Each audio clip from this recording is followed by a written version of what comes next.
The moment my boss humiliated me in front of the entire office, I knew something inside me had permanently snapped. He stood there, hands in his pockets, smirking like he owned every person in that conference room. And maybe he did, at least until that day. All I had done was expose something that should never have been happening in the first place: his inappropriate, secret meetings with my wife.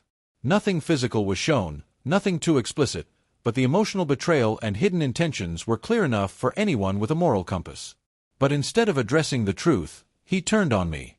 "You're delusional," he said loudly, making sure everyone heard. "Trying to blame your marriage problems on me? Pathetic." A few people looked down. Some exchanged awkward glances. No one spoke up for me. My wife was there too, standing near the door, pretending to be shocked. She even whispered to someone, "He always overreacts." Imagine that, your own wife helping your boss ridicule you. He dismissed the team and told me, "Stay." Then, when the room emptied, he leaned forward and hissed, "Next time you accuse me, make sure you have proof." But I did have proof. Messages, call logs, private lunches that made no sense.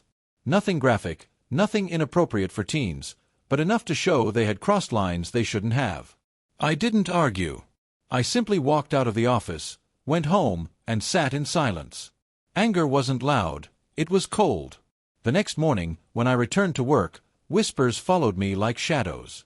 My boss had clearly told everyone his version. I wasn't surprised.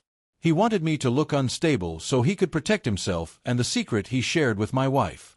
But what he didn't know was that I had spent the entire night preparing something that would flip his whole world upside down.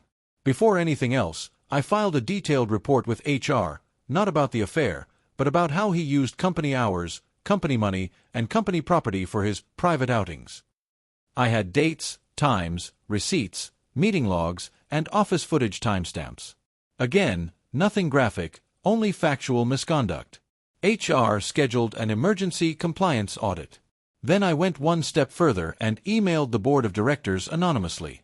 I wasn't reckless. I made sure the email came with evidence, timelines, and a very organized summary explaining how the boss's decisions were compromised by his personal relationships. Still, that wasn't the real revenge. The real revenge came when I discovered something even worse. My boss had been hiding company losses for months. He manipulated reports to make himself look successful.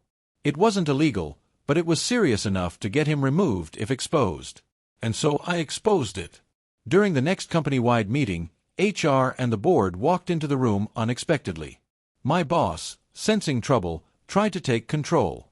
"Let's keep this professional," he said, adjusting his tie. HR placed a folder on the table.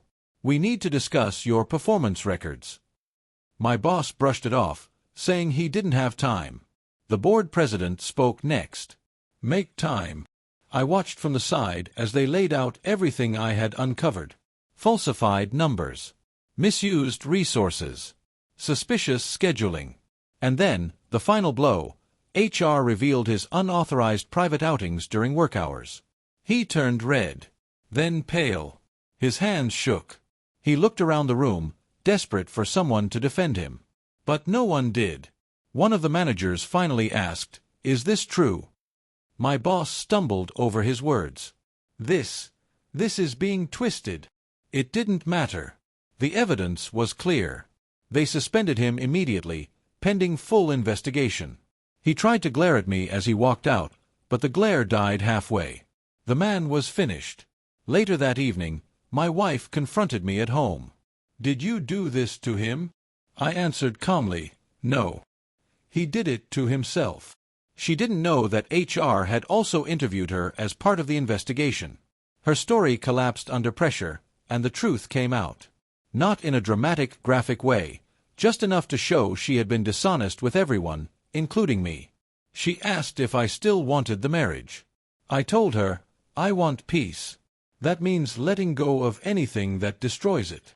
We separated quietly. No shouting. No chaos. Just closure. As for my boss, he lost his position, his influence, and the fake power he worshipped. My revenge wasn't loud, reckless, or messy. It was focused, calculated, and fair. He shamed me publicly, but the truth shamed him permanently.